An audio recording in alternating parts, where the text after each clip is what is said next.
অনেকের মতো আমিও যুদ্ধবিরোধী মানুষ। পৃথিবীতে যুদ্ধ হোক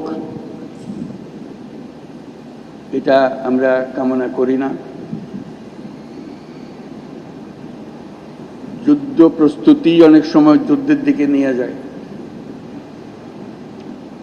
কাজে যুদ্ধ প্রস্তুতি সম্বন্ধেও একটা ঘোরতর আপত্তি। কিন্তু এমন বিশ্বে আমরা বাস করে প্রতিনিয়ত যুদ্ধের হুমকি আমাদের ঘিরে থাকে। তো সেখানে প্রস্তুতি না নিয়ে থাকা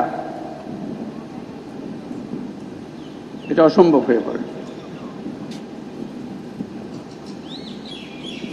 এখন আমরা যখন কথা বলছি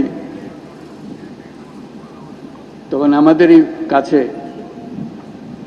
ভারত পাকিস্তান যুদ্ধ হই হই অবস্থার মধ্যে রয়ে গেছে।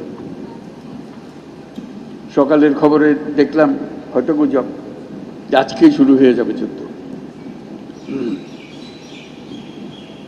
এরকম পরিস্থিতিতে আমরা বাস করি।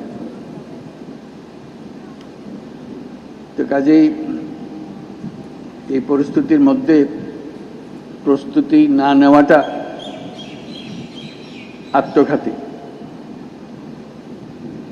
এবং প্রস্তুতি নিতে হলে আধা আধি প্রস্তুতির কোনো জায়গা নেই। এটা এমন এক পরিস্থিতি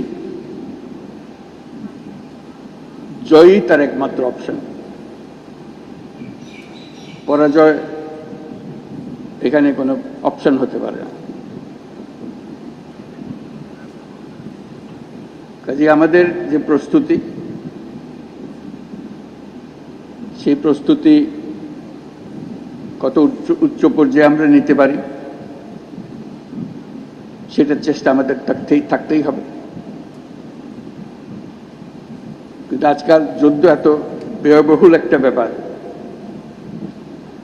আর আমাদের অর্থনীতি এমন দুর্বল অবস্থায় আছি। এমনিতেই বাংলাদেশ মজবুত অর্থনীতি হয়ে গড়ে উঠতে পারেনি, তার মধ্যে বিগত সরকারের যথেচ্ছাচারের কারণে যা ছিল তাও লুটপাট হয়ে গেছে। এই পরিস্থিতিতে আমাদের সামগ্রিক স্ট্র্যাটেজি ঠিক করতে হবে। শান্তির দিকে আমাদের হাত বাড়িয়ে রাখতে হবে সবসময়, কিন্তু প্রস্তুতিতেও থাকতে হবে। এই পরিস্থিতিতে আপনাদের সঙ্গে দেখা করে, আপনাদের আজকের মহড়াগুলো দেখে খুবই ভালো লাগলো। এগুলো আমরা সিনেমাতে দেখি, বাস্তবে দেখার খুব একটা সুযোগ হয় না। আজকে আপনাদের কারণে সেটা বাস্তবে দেখলাম। যারা এর পেছনে এটাকে এত সুন্দরভাবে করার জন্য, নিখুঁতভাবে করার জন্য চেষ্টা করেছেন, তাদের সবার জন্য আমরা ধন্যবাদ জানাচ্ছি। জোরে হাত তালিয়ে দিয়ে আমরা একটা ধন্যবাদ জানাচ্ছি। এতে আমাদের সাহস বাড়ে, শুধু যুদ্ধের সাহস না, এটা তো সাহস বটেই যে আমাদেরই ছেলে মেয়েরা এরকম দুর্দান্তভাবে প্রস্তুতি নিতে পারে, কঠিন সমস্যার মোকাবেলা করতে পারে। এটা দেখে বুক ভরে যায়। আমরা যারা আজকে বাইরের থেকে আসলাম, আমি নিশ্চিতভাবে বলতে পারি তাদের সবার বুক ফুলে গেছে যে আপনাদের কৃতিত্ব দেখে, আপনাদের নিখুঁত ম্যানুভারিং দেখে।